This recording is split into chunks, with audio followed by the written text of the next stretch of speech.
Quiero dar las gracias a Luz Botero por invitarme a este evento y sobre todo porque es la segunda vez que vengo a República Dominicana, pero la primera vez ustedes no me vieron porque estaba en Punta Cana, que es lo más normal, ¿no? En un resort de esos.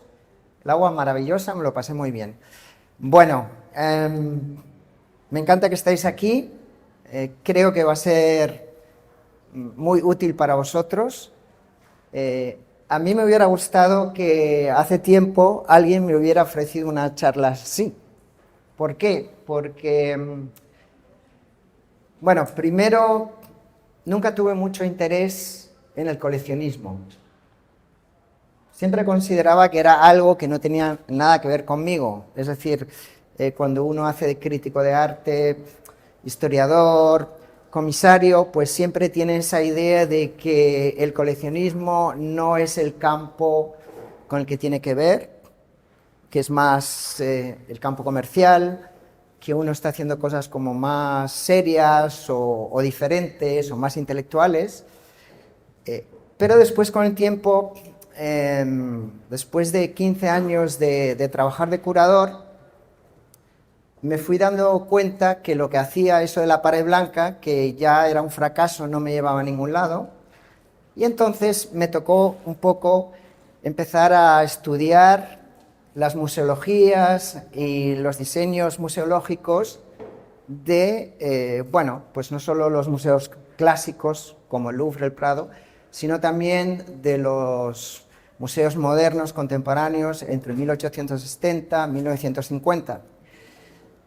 Y estudiando eso, me doy cuenta de que no me queda más remedio que estudiar la historia del coleccionismo, porque como ustedes todos saben, los museos son la consecuencia de diferentes tipos de coleccionismo, desde coleccionismo real, imperial, papal, aristocrático, burgués, etcétera, ¿no?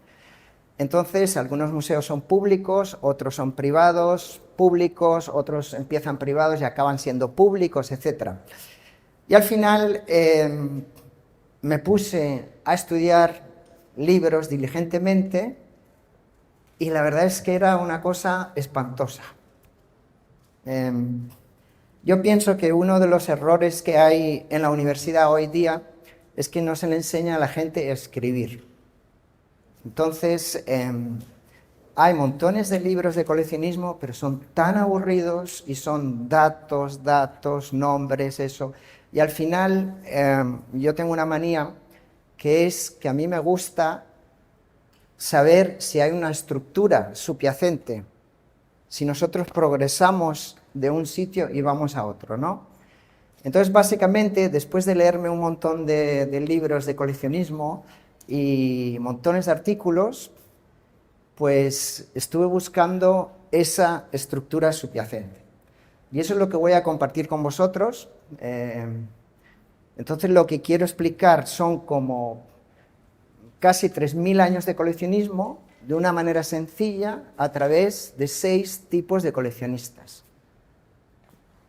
Porque pienso que muchas veces, no solo con el coleccionismo, la museología, curaduría, etcétera, hacemos cosas, pero no estudiamos el pasado. Entonces muchas veces pensamos que estamos siendo muy originales, que estamos inventando la rueda, pero lo más importante es, pienso, que nos podamos situar históricamente, saber de dónde venimos, hacia dónde vamos y qué es lo que nosotros podemos aportar.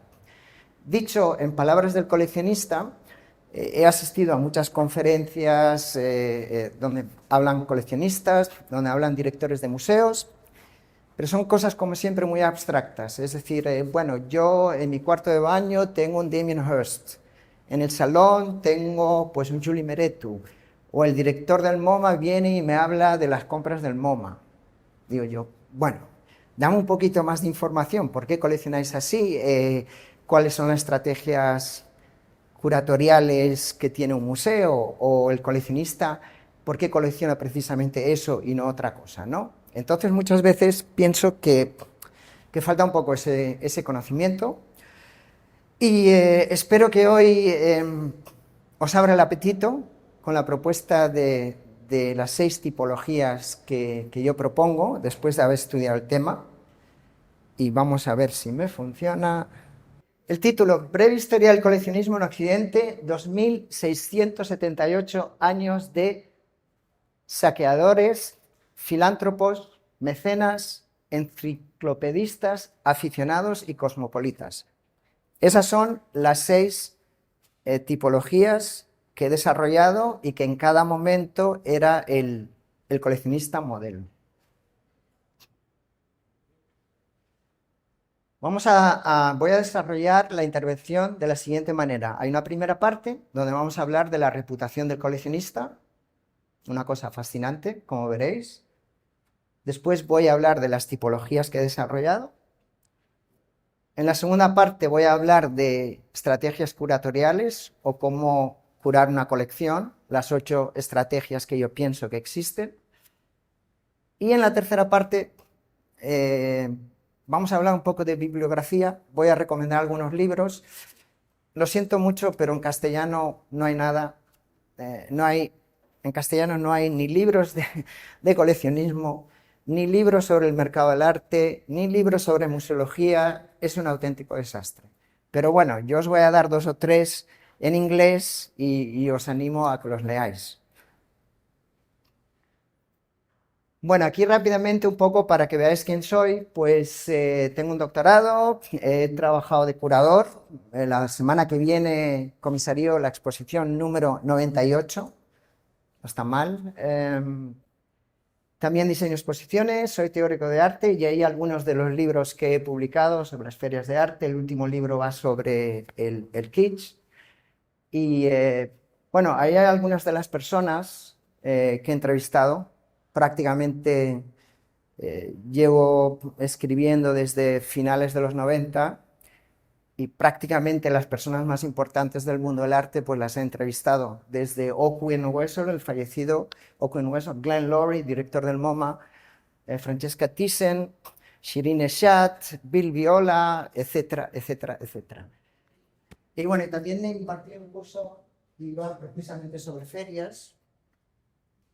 Esto lo tengo que colocar. Vale, perdón, porque si no después no se graba. En Sotheby's, que se llamaba Global Art Fairs, en Sotheby's, Nueva York. Esa es una exposición que he hecho con la colección Coca-Cola. Y entonces ahí recreé el montaje de Duchamp de 1942, el de las cuerdas. Él lo hizo con 1,5 kilómetros de cuerdas y yo pues lo hice con 15 kilómetros. Pero era una manera diferente de mostrar una colección. Es decir, porque normalmente, bueno, lo que se sigue haciendo es, pues siempre hay un poco un abuso hoy día. Pienso que ya el modelo de la exposición temática de la colección permanente, que es lo que se ha impuesto desde los años 90, ya está un poco gastado, ya es un poco aburrido. Entonces yo pienso que el siguiente paso va hacia cómo presentamos las obras de arte, cómo las mediamos, porque como dice bien Marian Staniszewski o Victoria Newhouse, la manera en que presentamos las obras determina la manera en que el espectador recibe la obra. Sigamos. Otra de Erwin Olaf, muy bien. Reputación. Quiero que ustedes participen. Me encantaría. A ver, una pregunta. ¿Cuál creen ustedes que es la reputación del coleccionista? Les voy a ayudar un poco. ¿Es buena? ¿Es mala? ¿Es regular? Muy fácil. El coleccionista tiene buena imagen, mala imagen. ¿Qué piensas? Pues, bien, pues no. Estás totalmente equivocado. Te voy a dar una selección de citas para que veáis que esto es lo más fascinante cuando uno se pone a leer libros y a investigar, que la reputación del coleccionista es rematadamente mala. Y lo más divertido es que no es solo de hoy. Eso ya viene desde atrás, como os voy a intentar mostrar. Pero mira, vayamos allá. Y además he hecho una serie de citas, lo más divertido, de diferentes campos. No digamos solo del mundo del arte, sino aquí empezamos. Coleccionar es una manía, una bric-bracomanía. 1880, Edmond de Goncourt, crítico y escritor. Bueno, eso de bric-bracomanía ya suena así como enfermedad. Coleccionar es un irresistible deseo entre degenerados con el fin de acumular baratijas. 1892, Max Simon Nordau, físico. Vamos al siguiente. El coleccionismo está relacionado con la fase anal. Narcisismo, regresión, castración. 1920, Sigmund Freud, psicoanalismo. El coleccionista es como esos buscadores de oro, nigromantes y tacaños que salen retratados en las pinturas antiguas. 1935, Walter Benjamin, filósofo. Los coleccionistas se dividen en ostentosos, burgueses, descubridores, snobs y especuladores. Raymond de Moulin, 1967, una muy conocida socióloga de arte. Sigamos un poco más, a ver si consigo convencerles y sobre todo a ese caballero. Los coleccionistas son maníacos, especuladores y socialité. Christophe Pomian, historiador francés. El coleccionista es un acaparador y un especulador que se promociona apropiándose de la fama del artista. 1990, Pansa di Piumo, uno de los famosos coleccionistas de arte mínimo. El coleccionista es un acaparador, un aventurero, un saqueador y un cazatrofeos. 2001, Anthony Shelton, antropólogo. Coleccionistas son acaparadores y probablemente pasto para psicólogos. 2006, baronesa Marion Lambert, conocida coleccionista.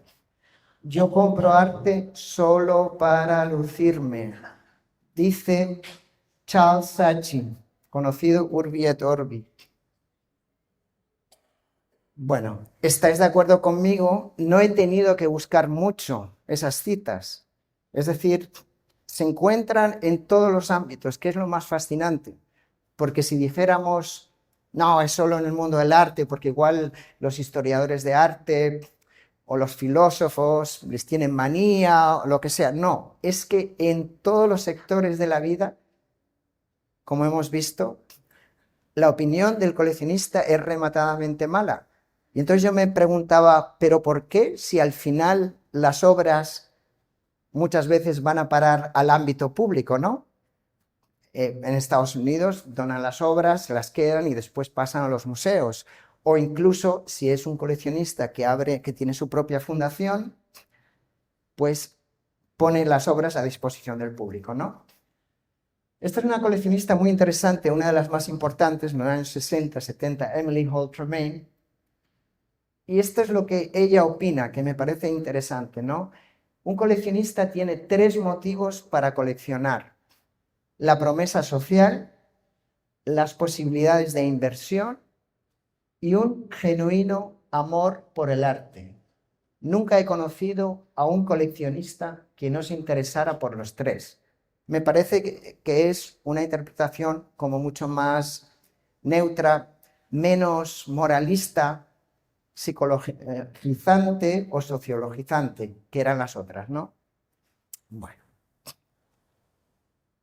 Ahora la pregunta es, ¿de dónde viene esa mala reputación? Que es lo que yo me he preguntado. Porque yo veo todas esas, porque en las descripciones que habéis visto ahí, todo es rematadamente malo, acaparador, egoísta, egocéntrico, loco, etc. No era muy positivo. En todo caso, a mí no me gustaría ser coleccionista en este caso, porque con ese tipo de epítetos no me quedo muy contento. Bueno, al final, después de mucha búsqueda y mucha cosa, pues llegamos y volvemos al principio, a Roma. Es decir, en Grecia, como veremos luego, no existió el coleccionismo, por mucho que nosotros nos hayan vendido la idea de Fidias, de todos estos artistas importantes. Pero no existía básicamente porque la sociedad griega se basaba en el concepto de la filantropía, o sea, del bien común. Entonces, el coleccionismo privado no tenía ningún sentido. Sin embargo, en Roma es verdaderamente cuando empieza a surgir el coleccionismo, porque los romanos empiezan a conquistar el mundo, empiezan a conquistar no solo Grecia, pero Egipto, etcétera, toda la cuenca del Mediterráneo, y durante 300 años a Roma empiezan a llegar obras de arte sin parar. Entonces ahí empieza el coleccionismo de verdad. Y sobre todo, la aristocracia, los generales, todo el mundo empiezan a competir. Entonces el arte, sobre todo el arte filohelénico, los bronces de Corinto, etc., es lo que los aristócratas buscan, persiguen, porque eso es lo que les otorga prestigio y lo que dicen los romanos, los dos conceptos que son auctoritas y dignitas. Entonces ahí empiezan a competir. Ahora bien, ¿qué es lo que ocurre? Además, deberéis tener en cuenta que en un solo templo, como el templo de Delos, había entre 6.000 y 9.000 esculturas. Entonces, imaginaros durante 300 años la cantidad de esculturas, bronces, etcétera, que entran en Roma. ¿Qué es lo que pasa? Que claro, ahí yo hablo, me baso en uno de los grandes expertos, J.J. Pollitz, que él lo explica.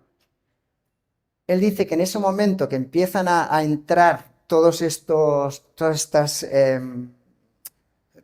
objetos artísticos sofisticados, entonces los romanos, sobre todo, que era un pueblo muy llano, sobre todo los etruscos, entonces ahí empieza a surgir una confrontación entre la aristocracia que quiere seguir el modelo filohelénico, que es lo sofisticado, o los que quieren seguir con la llaneza de lo que eran los romanos, los etruscos, que iban con sandalias, etc., ¿no?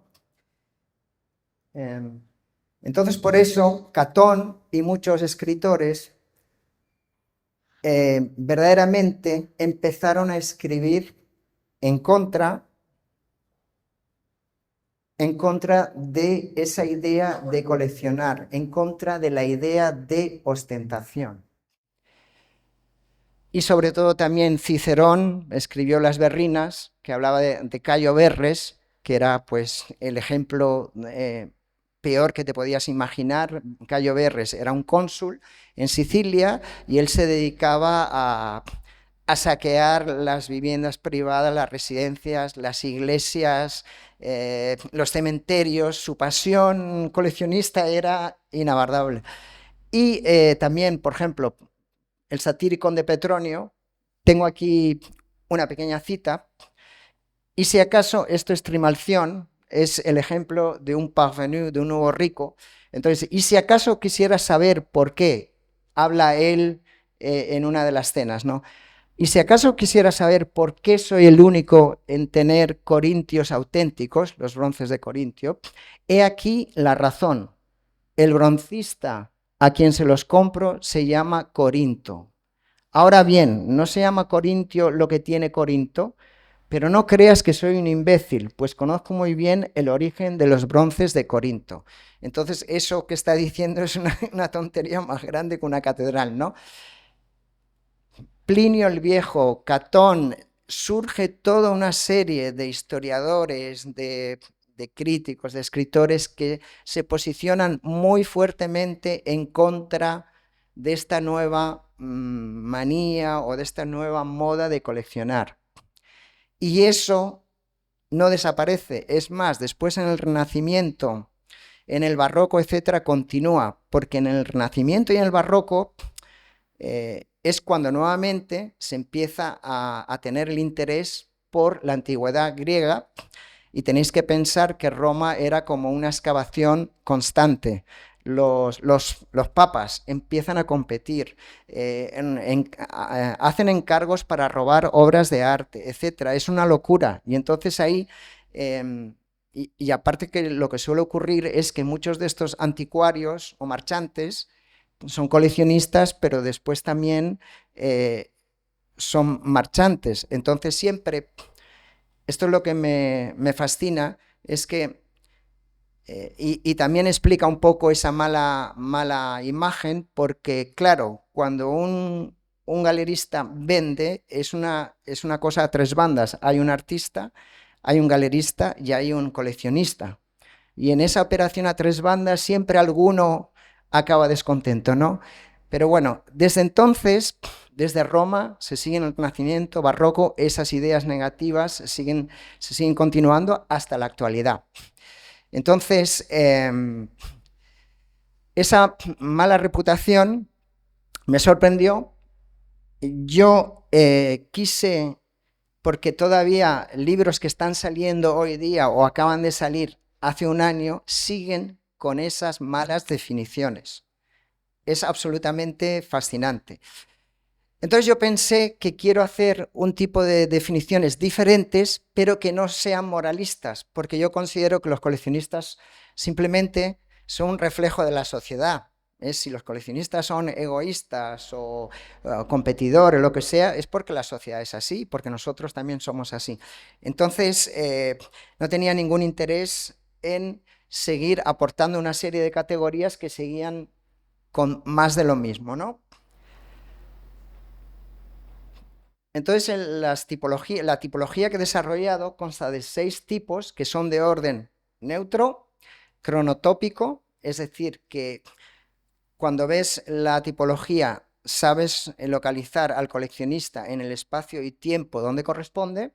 Progresivo, son progresivas en el tiempo, se van acumulando y son holísticas. Vamos a empezar. El primero es el saqueador. Con cada tipo de coleccionista he puesto un ejemplo de una persona como que la más representativa, porque pienso que eso funciona muy bien. El saqueador Asurbanipal, 685 a.C. El rey asirio. Le llamo saqueador, pero no, es decir, porque en aquella época, en la antigüedad, todos guerreaban, todos saqueaban y esto era así. Yo peleo contigo, te quito, bueno, los muebles, las obras, a los niños los esclavizo, etcétera. Era así. En la antigüedad era así.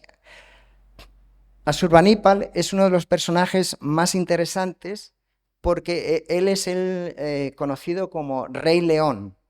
Y lo más interesante es que él era un poco el intelectual de la antigüedad, porque él era escriba, pero de repente el padre piensa que él va a ser mejor rey que el hijo al que le correspondía. Y ese es ahí lo que veis en verde, ese es el imperio asirio. Lo fascinante es que siempre nos enseñan que, sobre todo en Europa, que los orígenes de nuestra cultura son grecorromanos, pero eso es un fake, porque en realidad, si ayer hablábamos de que la aristocracia británica iba a Roma a aprender en el Grand Tour, a formarse, en aquella época lo que hacían los griegos era ir a Siria a formarse, porque ahí era donde había las grandes bibliotecas. Ellos inventaron el alfabeto cuneiforme. Los asirios inventaron el sistema de regadío, inventaron tantas cosas que al final es muy difícil no aceptarlo. Lo que pasa es que a Europa pues, le interesa como más el romanticismo de lo greco-romano, ¿no? Como podéis ver, el imperio era gigantesco, desde el Líbano, Irak, Palestina hasta Israel. Aquí algunas de las obras en el Louvre, las típicas obras de los toros alados. Aquí una recreación digital de un típico palacio asirio. Y aquí los sofisticados bajorrelieves, que era de alguna manera, digamos, las primeras pinturas de historia, ¿no? Que adornaban los templos y los palacios. Aquí vamos a citar brevemente a Asurbanipal. La caída de Tebas, 667 a.C., era uno de sus vasallos que se le había vuelto revoltoso. Entonces él fue, porque además él es conocido por ser un rey bastante bueno, lo contrario es escrupuloso, es decir, que cualquier oposición que tenía le cortaba rápidamente la cabeza. Oro, plata, mantelería, grandes caballos, piedras preciosas, hombres y mujeres, 2 obeliscos, 32 estatuas, 2 puertas de templo. Con este botín regresé de Tebas y mandé que las estatuas y los obeliscos se pusieran temporalmente a las puestas de Ashur para que los ciudadanos los admiraran con honor. Yo veo aquí uno de los primeros curadores de arte público, sin duda, ¿no? Bueno, aquí más bajorrelieves. Entonces, yo he puesto a Ashurbanipal porque es uno de los primeros, aparte que él coleccionaba un montón, es decir, que él coleccionaba sobre todo las tabletas cuneiformes, porque entonces era el poder, es decir, los conjuros, las pócimas, etcétera, toda esa información la conseguía a través de las tabletas. Y aquí llegamos al siguiente modelo. He puesto a Ashurbanipal, pero estoy seguro que a ustedes se les puede ocurrir otro tipo de otras personas que responden a ese tipo, ¿no? Siguiente es la filántropa, o el filántropo, Aspasia de Mileto. ¿Quién conoce a Aspasia? Que levante la mano. No, no. Bueno, como hablaba antes, la sociedad griega es fascinante porque se basa en el concepto de filantropía, filántropos tropos, es decir, y es un concepto fascinante porque ese tipo de filantropía hoy sería totalmente inadmisible, porque era una filantropía que imponía el Estado a la aristocracia. ¿Y qué significaba eso? Que la aristocracia tenía que proveer cosas tan sencillas como baños, escuelas, hospicios, etc., además de patrocinar los famosos festivales cada año que se hacían, pues los festivales con los concursos de teatro, de deportes, de poesía, etc. Entonces era una cosa impuesta. En Grecia no existía esa idea de coleccionar arte, porque el arte era un objeto todavía religioso, no se entendía en el sentido artístico como lo entendemos hoy. Entonces, todo lo que hacía Fidias, Seuxes, etc., todo iba a parar a los templos, a las iglesias y demás. Después había objetos que eran muy interesantes, pero que tenían las vasijas, que son muy sofisticadas, pero eso tenía un fin práctico, se utilizaba para guardar vino, aceite, etc. De eso sí que existía un mercado del arte, pero un mercado artístico no existía. Y no podía existir porque el griego y la aristocracia griega, en su manera de pensar, esa idea de acumular objetos de arte y colgarlos en casa era algo que no entraba dentro de su pensamiento. Además, como vamos a ver ahora, en Atenas las casas eran muy pequeñas, había muy poco espacio y después los grandes aristócratas como Pericles, etcétera, pues tenían terrenos en las afueras, pero no es lo que vamos a ver de los romanos esas villas. Aspasia de Mileto es muy interesante porque ella es una extranjera. En Mileto es lo que se considera la cuna de la filosofía y ella fue la maestra de Sócrates. Entonces, primero era una extranjera. La mujer en la sociedad griega estaba prácticamente recluida en la casa. Ella era una extranjera, era una etara, es decir, era como una especie de prostituta sofisticada y ella tenía un salón una vez a la semana y ella entrenaba a mujeres no solo en las artes amatorias, pero también las entrenaba en la danza, en el cante y sobre todo en la retórica, para que ellas atendieran a la alta sociedad griega. Ella lo podía hacer porque era extranjera y ella de hecho fue la concubina del gran general y estadista Pericles, que entre 460 y 430 a.C. es lo que se conoce como la época de oro o la gran era de Pericles, ¿no? Aquí algunas imágenes, algunas pinturas, porque mediados del siglo XIX de repente se puso de moda su figura y aquí Jérôme, Sócrates buscando a Alcibíades en casa de Aspasia. Entonces, en ese salón que ella organizaba una vez a la semana, ahí se reunía la crème de la crème, pues los políticos, Pericles, Alcibíades, pero también Fidias, Sócrates, etcétera, ¿no?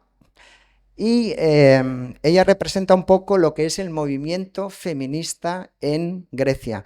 Y de hecho, pienso que su figura se ha empezado a recuperar hace como 15, 20 años, porque el hándicap que tiene ella, que ella entrenó a muchos en retórica, a muchas personas, e incluso escribía también parte de los discursos de Pericles, ella no dejó nada escrito, o si dejó algo escrito, algún libro, manual, pues ha desaparecido, ¿no?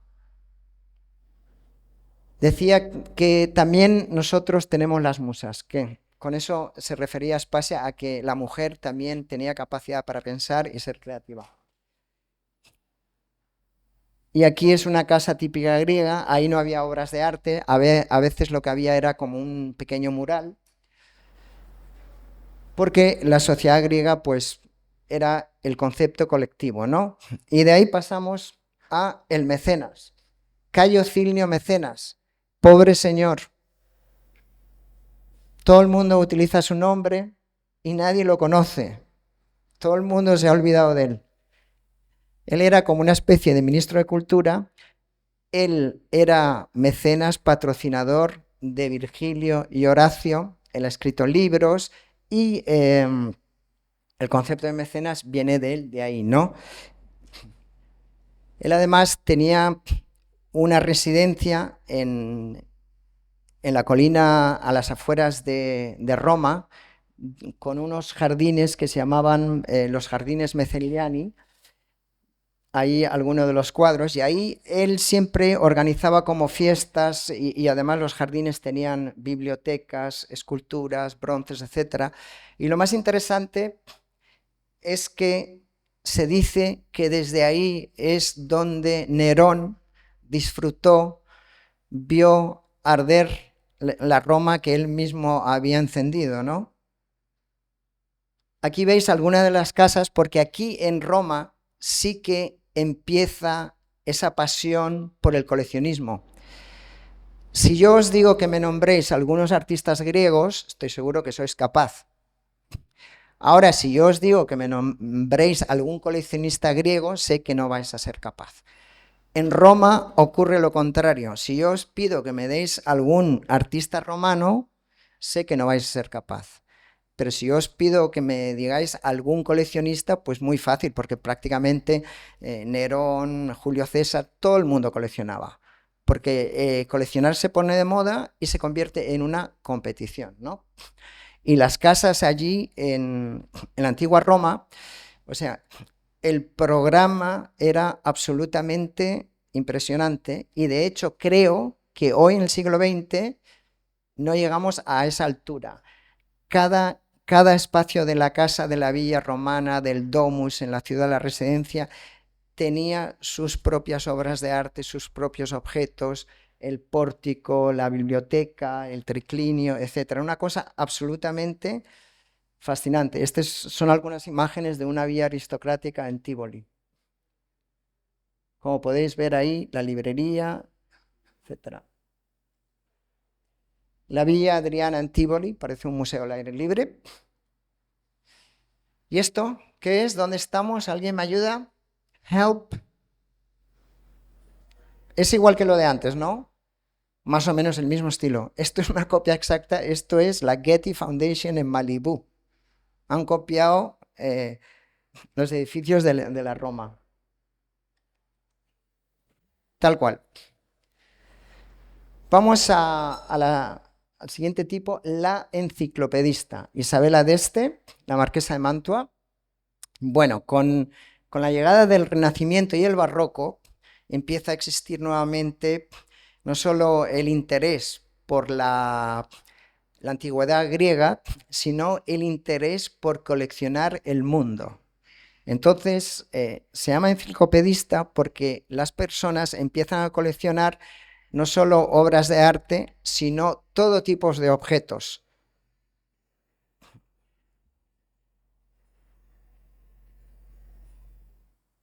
Aquí empezamos a ver este tipo de Kunstkammer, estudiolos, etcétera, una cosa totalmente abigarrada. Esto es en Nápoles, y como podéis ver ahí, había esqueletos de animales, conchas, etcétera.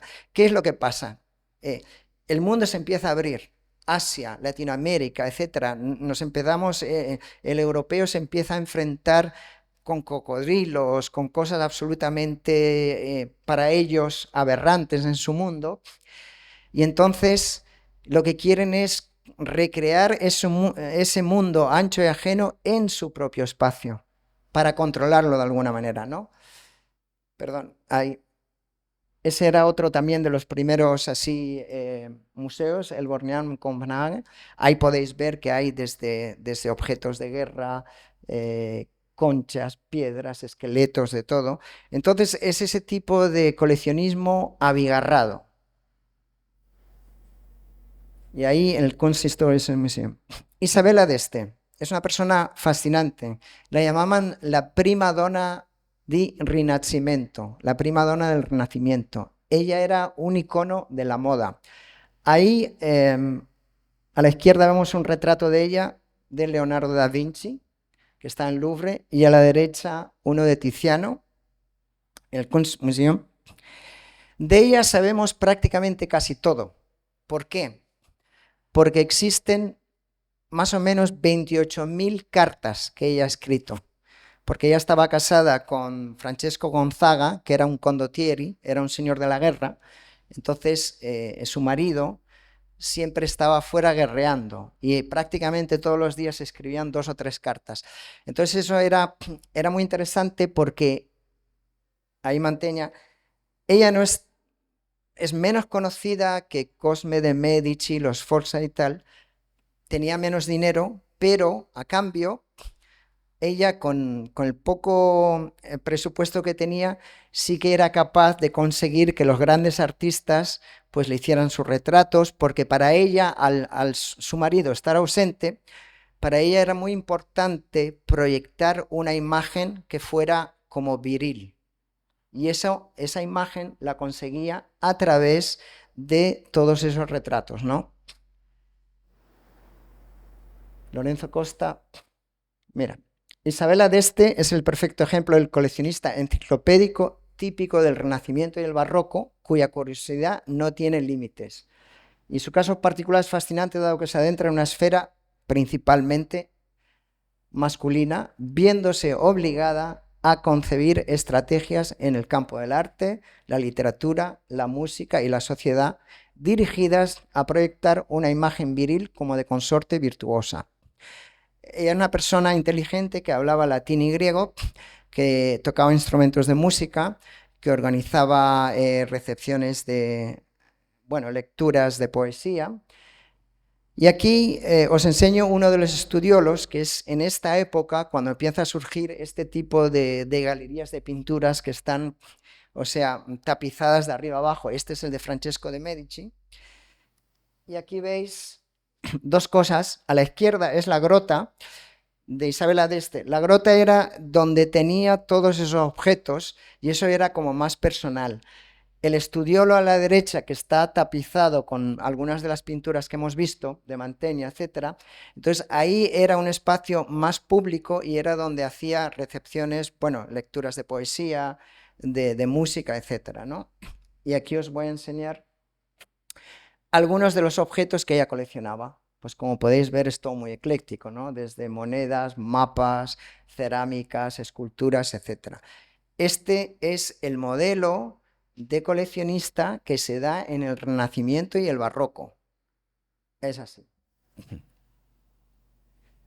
Y de ahí ya saltamos a lo que llamo el aficionado, porque básicamente a partir de 1700 este tipo de coleccionismo así abigarrado empieza a desaparecer, porque a partir de 1700 se impone un poco lo que es el canon vasariano, es decir, que por un lado lo más importante son la pintura, la escultura, y los museos se empiezan a separar.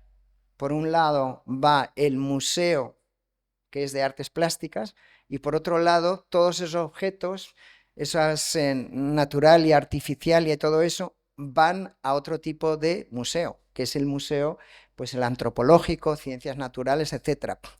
Entonces, de alguna manera, se impone la moda de centrarse, de especializarse. Y esa especialización es lo que se da en, que significa básicamente que es el interés por la antigüedad greco-romana, que eran los clásicos. Después el interés por esos nuevos clásicos, que son los renacentistas y barrocos italianos. Y después ya cada país pues añade su propia escuela, ¿no? Los franceses su propio eso, los españoles Velázquez, etcétera, ¿no? Pero ya el coleccionista se empieza a especializar y principalmente es pintura con un poco de escultura. Y eso es básicamente lo que tenemos hoy, aunque ahora, pues bueno, pues ahí le hemos añadido ya fotografía, vídeo, instalación y demás. Pero a partir de 1700 surge lo que se llama en inglés el aficionado, que se escribe de la misma manera. Ese coleccionista más centrado, ya no abigarrado. También porque gracias a la revolución industrial, entonces ya no necesitamos, ya no le tenemos tanto miedo al mundo, ¿no? Ya el mundo se ha convertido en algo muy pequeño y algo manejable que ya no nos da miedo. Me encanta Luis Alberto Ferré. ¿A alguien le suena Luis Alberto Ferré? ¿Perdón? Sí. Exactamente. Yo he ido mucho a Puerto Rico y me impresionó cuando llegué al Museo de Ponce, porque yo dije, esto es una locura en el Caribe, porque el Museo de Ponce pues tiene una colección de arte europeo desde el Renacimiento en adelante muy importante, pero sobre todo tiene una colección de arte británico prerrafaelita, o sea, la más importante del mundo, que ni siquiera la tiene Tate Britain y demás. Ahora os enseñaré y el señor Alberto Ferré es muy interesante porque además de ser el gobernador de Ponce, él estudió ingeniería en MIT, perdón, de Puerto Rico, él estudió ingeniería en MIT, él estudió piano, era un empresario, era una persona muy curiosa y en los años 50 empieza a viajar y después con el asesoramiento de Julius Held, un experto en pintura flamenca, empieza poco a poco a comprar obras como esta de Fleming June. Aquí este es el Museo de Ponce, que además fue construido por Edward Darrell Stone, que fue uno de los que construyó el nuevo MoMA. Este cuadro que se llama Fleming June, seguro que conocéis, también conocido como la Mona Lisa del Sur. Bueno, ese cuadro en su época en Inglaterra, en la época de los años 30, 40, 50, los prerrafaelitas 60, estaban totalmente out. Se les consideraba puro kitsch. Entonces, el señor Ferré consiguió este cuadro por $900 en una galería en Ámsterdam. Hay otro cuadro que es todavía más fascinante, este, que es gigantesco, sobre el rey Arturo del sueño Navalón. Ese cuadro estuvo en la Tate Britain entre 1929 y 1960. Se expuso una vez y la mayor parte del tiempo estuvo escondido en un almacén y el propietario le ofreció a la Tate Britain que se lo quedara. Y los de la Tate Britain dijeron que se lo llevara, que no les interesaba. Y el señor Ferré, esa fue otra de las joyas que lo compró, no sé si fue por 2.000 libras esterlinas. Y entonces, hoy en día es fascinante porque los británicos se tiran de los pelos. De hecho, la colección del Museo de Ponce, como ha estado en obras, se ha mostrado en Inglaterra, se ha mostrado en Estados Unidos, se ha mostrado también en el Prado, y es una colección, sobre todo la colección prerrafaelita, es impresionante. Pero Después, arte europeo, tiene Goya, Cranach, Rubens, etcétera. Es una cosa absolutamente fascinante en Puerto Rico. Ahora volvió Fleming Jordan en Londres. Sí, sí, sí, lo sé, lo sé. Está en Londres, está cedida, va a estar un año en la Royal Academy. Lo sé porque he pedido la obra y no sé si me la van a prestar. Soy así de atrevido. ¿Y el pigmento, se recuerda el nombre del pigmento naranja? Eh, ¿Para qué te voy a decir que sí? No. Bueno, el señor Ferré, primero le he elegido a él porque lo más fácil sería poner igual a un coleccionista norteamericano, pero no me parecía tan interesante porque me parece que lo que ha hecho el señor Ferré en Puerto Rico pues es una cosa extraordinaria, pero él es el ejemplo del coleccionista aficionado que llega hasta los años 90 y con esto llegamos al último tipo que se llama, sería la cosmopolita o el cosmopolita y he puesto de ejemplo a Patricia Sandretto Rebaudengo. Vamos bien de tiempo, ¿no? ¿Voy bien? ¿No estáis cansados?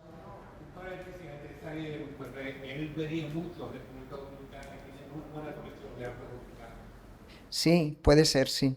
Sí, yo lo conozco, yo lo conocí. Muy bien, gracias. Em, a partir de los 90, con la globalización, y aquí llegamos al último tipo de coleccionista, lo que surge es el coleccionista cosmopolita. He puesto a Patricia Sandretto Rebaudengo, ella es italiana, de Turín, porque ella es el típico ejemplo. Ella tiene, bueno, esta es la fundación que tiene en Turín, gigantesca, pero después tiene también aquí, bueno, es una instalación de Inca Sonibare, que tiene su propia casa, un palacete, también la tiene llena de obras de arte. Aquí veis algunas obras de arte en su propio palacete, Enrico David, Tony Craig, Barbara Kruger. Después también tiene un parque de escultura pública y de hecho también se ha comprado, como hace 2 años, una isla en Venecia, donde también, coincidiendo con la Bienal de Venecia, hace proyectos. Ella es el ejemplo de lo que yo llamo el coleccionista cosmopolita, porque viaja, compra en galerías, compra en subastas, colabora con bienales, patrocina proyectos, colabora con otros museos, compran conjuntamente, donan obras, etc. Es el modelo un poco del coleccionista más destacado hoy. Se nos ocurre mucho más, pero la puse a ella porque me parece que está haciendo una gran labor. Aquí algunas obras más de su colección, Shirin Eshat, Tracy Moffett. Vamos a coleccionar a principios de los años 90, cuando viajaba a Londres y ahí surgió y después ya un poco más tarde abrió la fundación. Recapitulando, ¿qué es gerundio? Mis 6 tipos son de carácter neutro, cronotópico, progresivo, holístico. Ninguno de las definiciones o adjetivos que he utilizado son peyorativos, moralistas, etc. Simplemente es una cosa neutra. Es decir, que al principio lo que eran se saqueaba, se quedaba con la obra tal. Después era la filantropía. Después viene el mecenas, el enciclopedista, el aficionado y el cosmopolita. Entonces, pienso que he sido capaz de aportar unas definiciones que cuando hablamos de filantropía, pues uno sabe que la filantropía se inventa en Grecia, entonces automáticamente vamos a mecenas, pues Roma, etcétera, ¿no? El enciclopedismo. Esto lo vemos así, de esta manera: saqueador, filántropo, mecenas, enciclopedista, aficionado, cosmopolita. Lo que quiero decir que es, la definición es holística, lo que quiero decir que hoy en día el coleccionista tiene un poco de todo. Es decir, bueno, me van a decir ustedes, no es un saqueador. Bueno, pero podemos pensar que es un competidor en este sentido, ¿no? Que hay una serie y que puede ser filántropo, puede comprar obras, pero también puede participar en la producción de una obra de arte o incluso pues pagar un catálogo para un artista, etcétera, etcétera, ¿no? Esto entonces se vería así. Ahí está cada espacio, es decir, el expoliador, saqueador, Ashurbanipal, el palacio, monarquía, Asiria, etcétera, premodernidad. Entonces, en cada sitio he puesto ahí en qué época, en qué espacio arquitectónico se daba ese tipo de coleccionismo. Por ejemplo, Mecenas, Cayo Vilnio Mecenas, en la villa era la República, el Imperio Romano, premodernidad, etcétera. Entonces, eso lo he puesto así. Y aquí ya saltamos a la segunda parte, que es lo que son, lo que podemos decir, curar la colección, o lo que yo veo como las 8 estrategias curatoriales que existen. Si os ocurre alguna más, pues después me lo contáis. Bueno, empecemos por la pregunta más importante. ¿Eres horizontal o vertical? ¿De qué diablos estoy hablando? Pero tiene su enigma, su intríngulis, ¿no? Bueno, lo vamos a explicar. Yo he estado estudiando un poco las diferentes colecciones y he llegado a esta conclusión, que hay otras 8 estrategias curatoriales. Bueno, la estrategia, el coleccionista horizontal o mariposa. ¿Os imagináis que puede ser? Simplemente el que colecciona de todo, da igual, horizontal, de todo. Después tenemos el vertical o el topo, es decir, el coleccionista que se centra en algunos artistas, en vez de comprar, tener obra de 50 artistas, pues igual tiene obra de 10 artistas y de cada artista tiene más obra o se especializa en otras cosas, ¿no? Después tenemos lo que llamamos cross-collecting. Yo ahora de todo este tipo de definiciones os voy a enseñar imágenes claras y contundentes para eso. Cross-collecting, que es un poco, como dice la palabra, cross-collecting, que colecciona pues de todo y puede ser diseño, moda, arte, etc. Hay una feria, en Londres había una feria muy buena que era precisamente de cross-collecting y la verdad es que ese tipo de ferias son ultra sofisticadas, mucho más sofisticadas que lo que hacemos en el mundo del arte, que colgamos una... No, ahí te crean esos ambientes donde te colocan una determinada pintura, una escultura de, o sea, de la época de Roma, un sofá, es que todo a juego, todo comparado. Ah, perdón. Cross media, es decir, que manejas diferentes medios, es decir, vídeo, fotografía, instalación, lo que sea. Transhistórico, que no solo coleccionas arte moderno o contemporáneo, pero también arte clásico, etc. Movimiento estilo, que te centras igual, dices, bueno, pues yo quiero coleccionar solo pintura expresionista, o a mí solo me interesa arte surrealista, lo que sea. Idea-based, este es interesante, lo puse en inglés porque en español no me suena muy bien. Los coleccionistas, después os voy a mostrar ejemplos, son esos coleccionistas que consideran más que el objeto, lo que les interesa es la idea. Y esa idea incluso puede ser una idea que tiene un artista que no se ha materializado o que nunca se llega a materializar, que puede ser simplemente un papelito o algo de un proyecto que se va a materializar. Ahora veréis varios ejemplos de eso. Y después el temático, el coleccionista temático que igual dice, bueno, pues yo voy a coleccionar autorretratos. O yo voy a coleccionar arte cinético, o lo que sea, un tema tal. Bueno, cuando yo hablo de 8 estrategias curatoriales es porque yo considero, igual de manera equivocada, pero considero que uno se tiene que especializar, porque es más interesante, pero también porque si tú en el futuro tienes la ambición de que en algún momento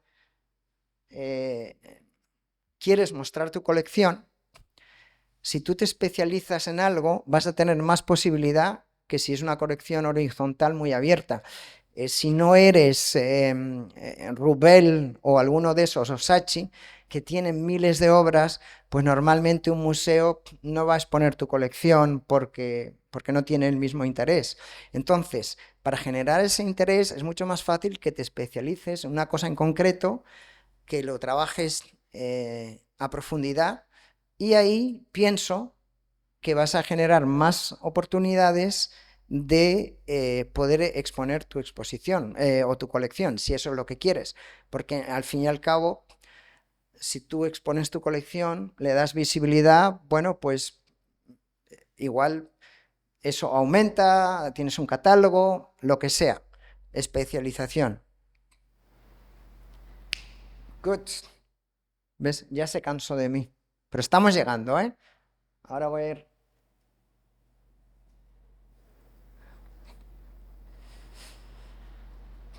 Horizontal. El señor Charles Saatchi. Como sabéis, él empezó con los británicos, con el YBA, y después empezó en el año 2005, fue el que puso la pintura otra vez de moda. Él colecciona lo que le da la gana. Ahí tenéis la Saatchi Gallery. Y os puse una foto de su casa, que me sorprendió, lo veía así como muy, un poco tradicional. Bueno, hay más fotos. YBA y todo eso. Más horizontal. Mera y Don Rubel, todos conocéis, ¿no? Miles de obras, miles de pinturas, ahí tienen escultura de todo. Yoshitomo Nara, Kennedy Yanko, etc. Lisa Yuskavich, Elsa Gensken, Kehinde Wiley. Ellie Broad, también horizontal, tiene de todo. Desde Basquiat, tiene mucho kitsch, Jeff Koons, Damien Hirst, etc. Y bueno, le he citado a él porque él dice, las civilizaciones no serán recordadas por sus hombres de negocios, sino por su arte. Keith Haring, Takashi Murakami, Yayoi Kusama. Ahí está. Pasamos ahora vertical. He puesto como ejemplo primero a ese señor de la izquierda, es el señor Alfred Barr. Es uno de mis modelos, héroes. Entonces, vertical es decir que tú coleccionas un artista y lo coleccionas en profundidad. Bueno, aquí podemos ver que básicamente el canon del MoMA está hecho en torno a Picasso y el cubismo, pero él tiene obras de Picasso de 1901, 1905, 1907, 1911, prácticamente todas las épocas. Aquí también de Dalí, el MoMA también tiene bastantes obras. Vertical, Ethel and Bob Skull. Estos eran una pareja de coleccionistas con Emily Tremaine, eran los que competían en los años 60 y 70. Este señor es fascinante porque él tenía una empresa de taxis. Pero y en realidad, pues él no era historiador ni nada, ni siquiera el mundo del arte, pero tenía un ojo y compraba. Y entonces a Leo Castelli, con Emily Tremaine, siempre la lucha que había en los años 60 era quién conseguía los Jasper Jones. Él empezó a coleccionar los expresionistas abstractos, primero, Pollock y demás. Pero los expresionistas abstractos, si lo miramos desde el presente, pensamos que son muy importantes. Correcto, ¿no? Pero en su época no vendían nada, los pobres. El MoMA, Alfred Barr, no le interesaba, no los compraban, ni el Whitney ni nadie los compraban. Las élites norteamericanas, Nelson Rockefeller y compañía, tampoco les interesaban. Alfred Barr no les interesaba porque a Alfred Barr lo único que le interesaba era el canon europeo, los Picassos, Klee, etc. Los pobres expresionistas abstractos, de hecho, tuvieron 5 años que empezaron a tener éxito y a vender, que fue entre 1955 y 1960. Pero en 1960 vinieron los malos chicos del pop y en apenas 2 años, todos estos Jasper Jones, Rauschenberg y después Warhol, etc., en apenas 2 años tuvieron más éxito que todos los expresionistas abstractos en 20 años. Y de hecho, no os voy a decir cómo la mayoría de los expresionistas abstractos acabaron. Unos borrachos, otros se suicidaron, otros atropellados, etc., ¿no? Y este señor fue uno, con su pareja, fue uno de los grandes coleccionistas, tanto es así que en el año 73 es la famosa subasta de la Skull, la subasta de ellos, ¿no? En Sotheby Park y Burnett. Y ahí él empieza a vender obras que había comprado apenas hace 10 años de Jasper Jones y de Rauschenberg, etc.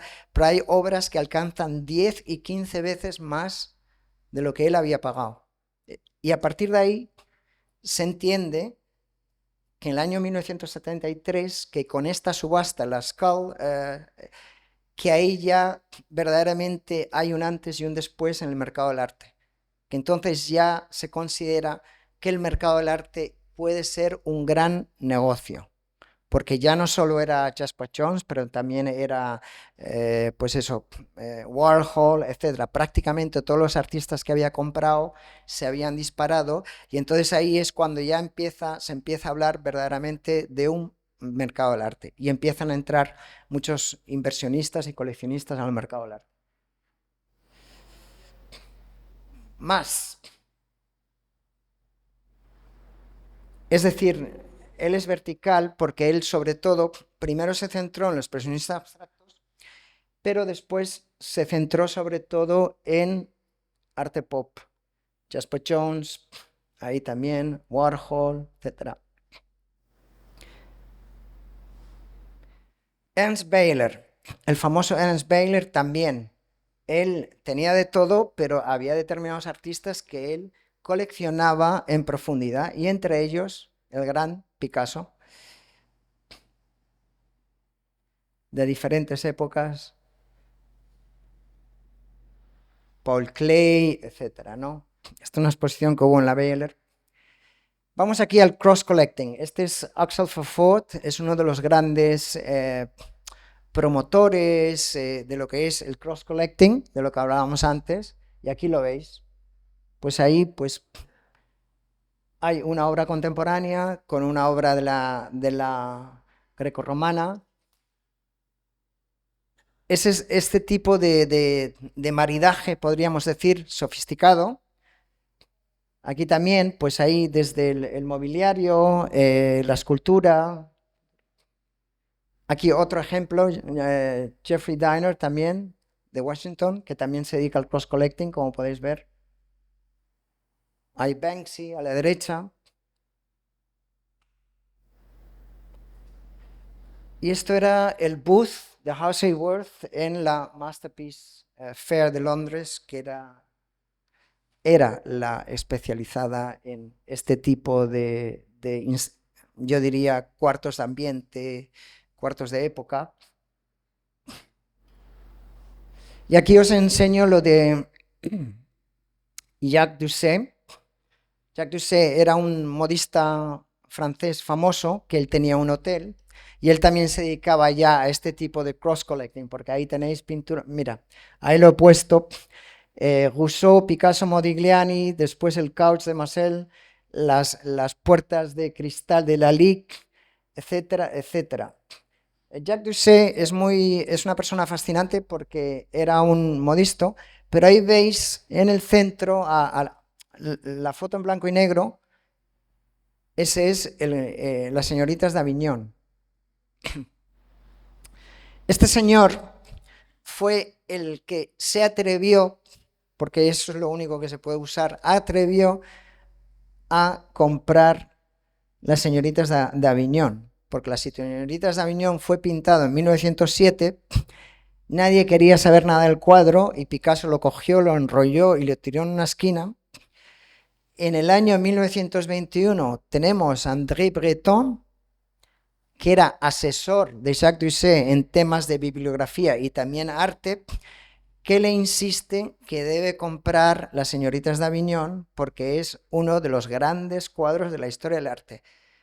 Breton, hasta el año 1924, no consigue convencerle. Pero bueno, en el 24, Jacques Doucet compra el cuadro. En el 36, Alfred Barr pasa por su casa porque, bueno, el 35, porque él quiere incluir Las señoritas de Aviñón en la gran exposición que va a hacer del cubismo. Cubismo, Cubism and Abstract Art, en el MoMA. Pero el señor Doucet dice que no. En el 37, el señor Doucet habla con el Louvre porque él quería donar Las señoritas de Aviñón al museo. Y los del Louvre le dicen que no les interesa. ¿Perdón? ¿Qué? Ah, el Louvre dice que no le interesa. En el año 38 fallece. Alfred Barr estaba consternado porque Alfred Barr es el gran hacedor de Picasso y sobre todo en el MoMA le hizo exposiciones 30 años Picasso, 40 años, 50, no lo consiguió, pero resulta que había una galería, Seligman, de Nueva York, que había visitado la casa y en el 38 fallece el señor Doucet. Y entonces la viuda vende de repente el cuadro que el señor Doucet no lo vendía, pero lo quería donar, está disponible. Y entonces los señores Seligman de Nueva York pues le pagan a la viuda por el cuadro, o sea, por Las señoritas de Aviñón y 4 pinturas más, 150.000 francos. Que hoy en día simplemente decir 150 es mucho dinero. Entonces los señores Seligman, os cuento esta historia porque es fascinante, los señores Seligman se llevan el cuadro Las señoritas de Aviñón a Nueva York. Y claro, Alfred Barr pues ya sabe. Entonces Alfred Barr propone que se compre el cuadro al board, pero el cuadro costaba $28.000 y el board nada más le da $10.000. Entonces pasa como 1 año y medio hasta que Alfred Barr finalmente puede conseguir el cuadro. ¿Y alguien me puede decir cómo consigue finalmente el cuadro? Porque el cuadro costaba $28.000 y él nada más tenía $10.000. Venga, hagan apuestas. ¿Perdón? No, $18.000 era mucho. No, pues por eso, cuando la gente habla del deaccessioning, de si los museos pueden vender obras o no, yo soy un gran fan del deaccessioning. Los museos tienen que vender obras. Los tiempos cambian. ¿Cómo consigue Alfred Barr Las señoritas de Aviñón? Muy fácil, pues él ofrece uno de esos cuadros aburridos de Degas, de las racehorses, de las carreras. Seligman toma el cuadro, tarda como 1 año y medio en venderlo, pero al final, a mediados del 39, Las señoritas de Aviñón entra a formar parte de la colección del MoMA y desde entonces es la obra maestra del MoMA, ¿no? Y eso fue por vender ese cuadro. Otro de los cuadros importantes del MoMA es Starry Night de Van Gogh, Noche estrellada. Pues eso también lo mismo. El pobre Degas otra vez. Y después algunos cuadros más. No, lo que pasaba es que Lely P. Bliss, que era una de las fundadoras del museo, en el año 34 hace una donación grande al museo y con la condición que se podían vender obras, pero siempre si era para mejorar la colección. Y en este caso era para mejorar. El único caso en el que no se podían vender obras, el MoMA, por lo general, era de artistas americanos. Si habían donado una obra, es decir, venderla para conseguir otro artista, eso estaba prohibido. El MoMA sí podía coger la obra de un artista americano, Rothko o lo que fuera, para conseguir una obra mejor del propio artista. pero tratándose de artistas europeos, pues sí los podían vender, etcétera, porque como igual tenían pues 10 clays, pues no necesitaban 10 clays o etcétera, ¿no? Es así. Fascinante la historia, ¿verdad? Poca gente la sabe. Cross Media, Julia Stoshak. Ella es una coleccionista muy conocida, sobre todo de vídeo y también algo de fotografía. Perfect Stuff with Killer, otro ejemplo. Instalaciones. También Arthur Walter, también otro coleccionista que colecciona fotografía, vídeo, etc. Samuel Foso. Elton John tiene una colección fantástica de fotografía, sobre todo fotografía, bueno, tiene de todo, ¿no? Desde Damien Hirst o lo que sea, pero de fotografía tiene una colección fantástica de los años entre, fotografía clásica entre los años 20 y 50. Muchas de esas obras, Dorothea Lange, etcétera, ¿no? Man Ray. Transhistórico, Damien Hirst. Pues Damien Hirst, como sabéis o no sabéis, tiene una gran colección y él además tiene desde obra de Renacimiento, barroco, hasta moderna, contemporánea, etc. Mira lo que dice Damien Hirst. Una colección es algo profundamente personal que revela la personalidad del coleccionista y sus creencias o sus temores. Yo sencillamente odio la muerte. Bacon, después así, pues obra mucho más contemporánea. Él abrió un espacio gigantesco allí. Bueno, el señor Damien Hirst en realidad puede hacer lo que le da la gana, ¿no? Transhistórico, Philip Niarchos. Griego, pues ahí vemos el Greco. Y aquí vemos Gauguin. Aquí vemos Van Gogh, Basquiat, Dominique y John de Menel en Houston. Bueno, pues ellos tienen obra primitiva, obra de Oceanía primitiva, tienen obra grecorromana, Renacimiento, ahí, Clay, Steele, Bacon, o sea, de todo, de todas las épocas. Aquí os he puesto un ejemplo de movimiento estilo. Este es The Bennett Art Collection en San Antonio. No es muy conocida, pero me pareció gracioso porque solamente coleccionan, como vais a ver aquí, obra de mujeres. Tienen Artemisia Gentileschi y después hacen un concurso cada año. Entonces, donde artistas mujeres presentan Harmonia Rosales, Susan Mitchell, Tracy. Entonces está centrada en el tema de la identidad femenina, ¿no? Kathy O'Hagan. Tommy Hilfiger, Miami. Bueno, él ya vendió la casa, pero esta era la casa de él. Ultra Pop. ¿Qué os parece? Amazing.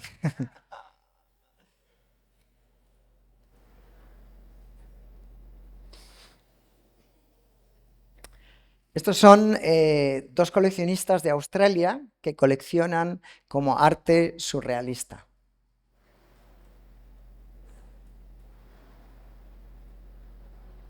Australiano. ¿Perdón? John Agapito, mira. James Agapito y Ray Wilson. Sobre todo son surrealistas, pero australianos, no internacional. Pero bueno, me pareció curioso. Y ahí la exposición cuando se hizo en un museo en Australia. Aquí llegamos al Idea Based. El señor Beppe Panza di Viumo. Y ahí él lo explica. Yo era un coleccionista de arte no coleccionable. Compré en los 70 arte de Robert Irwin, Turrell y Wheeler que ni siquiera existía. Eran solo proyectos. Fue la idea lo que me cautivaba. Si lo podríamos realizar o no, era algo totalmente secundario. Soul Lewitt, certificados de Sol Lewitt, de proyectos. Walter Di Maria. De hecho, cuando vosotros sabéis que él vendió, que el Guggenheim, el señor Thomas Krenz, vendió toda una serie de Kandinskis para comprar la colección de Panza di Piumo de arte minimal y conceptual, ¿no? Entonces se le criticó un montón, pero de hecho el Guggenheim, no sé si tenía 300 Kandinskis, que era una cosa exagerada. Pero el problema fue que cuando él vendió la colección al Guggenheim, muchos artistas se rebelaron porque algunos de estos proyectos no era ahí lo que ves, no, y entonces el Guggenheim los quería producir, y entonces los artistas se rebelaron porque dijeron que si se producía, pues que le tendrían que pagar, o si no, no iban a reconocer la autoría. Donald Judd, Dan Flavin, Francesca von Habsburg, lo mismo. Idea Base. No me interesa acumular objetos, sino comisionar ideas y apoyar artistas y proyectos multidisciplinarios. Instalación de los carpinteros, la otra también, esta también, Castenholler, Ernesto Neto. Han Nefkens, otro holandés que vive en Barcelona y que tiene la fundación HN, original.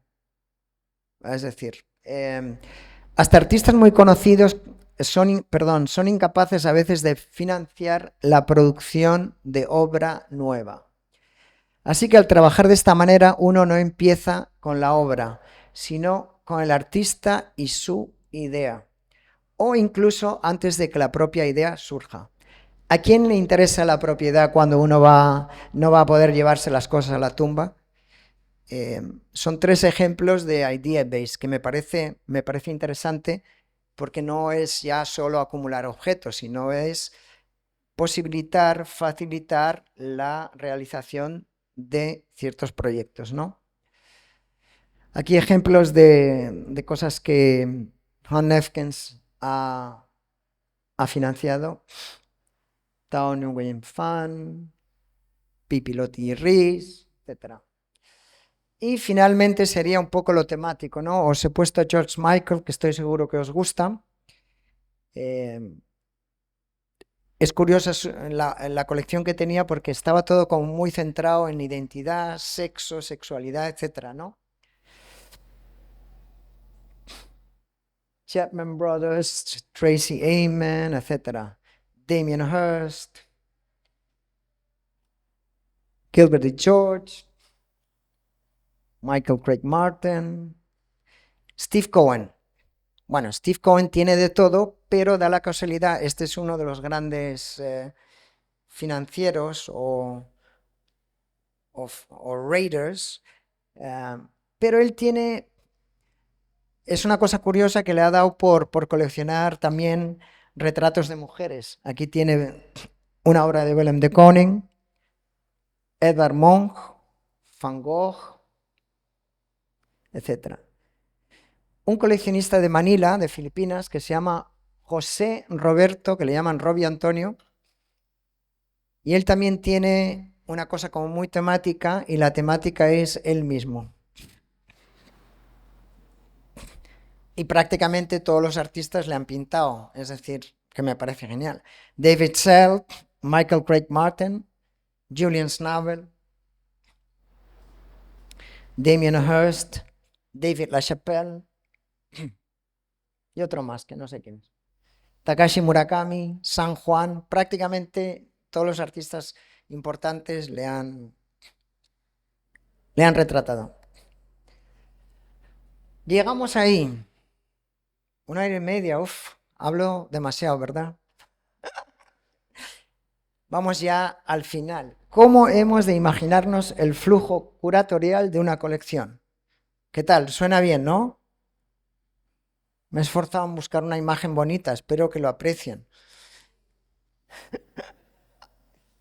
Bueno, esto es un poco como lo veo, especialización o la colección como exposición curada.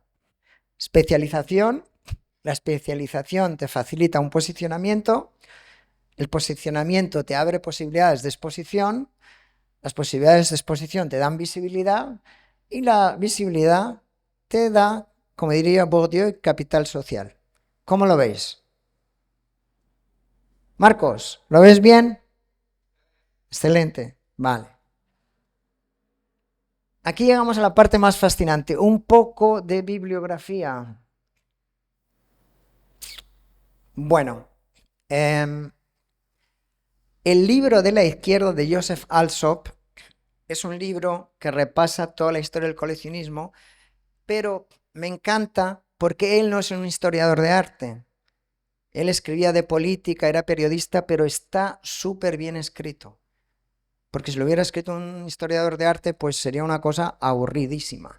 Es decir, porque lo de escribir de manera narrativa, de una manera que atrapas al lector, pues en el sector del mundo del arte como que todavía no hemos entrado por ahí. Es un gran libro que te lo explica todo súper bien y además hace una comparativa con China, que es muy interesante. Entonces habla de Occidente, pero al mismo tiempo de China. Lo recomiendo. El Kings and Connoisseurs de Jonathan Brown está muy bien escrito y él explica, precisamente Jonathan Brown, de cómo hay ese cambio a partir de 1700, de cómo la pintura se empieza a imponer y cómo ya empiezan a desaparecer ese tipo de coleccionista enciclopédico con los crocodilos y todas esas cosas, ¿no? Great Collectors of Our Time es el coleccionismo moderno contemporáneo, tiene muchas fotos, de cada coleccionista pues son como 2 o 3 páginas con fotos, es agradable, ameno. Y después recomendaría algunos, Isabella D'Este o Peggy Guggenheim, también son fascinantes sus memorias. Out of the 50s, 60s, 70s de Panza di Biomo, y el de Charles Saatchi es muy divertido, muy así corrosivo como es él. Bueno, ahí están. Ya está. Con esto todo. Gracias.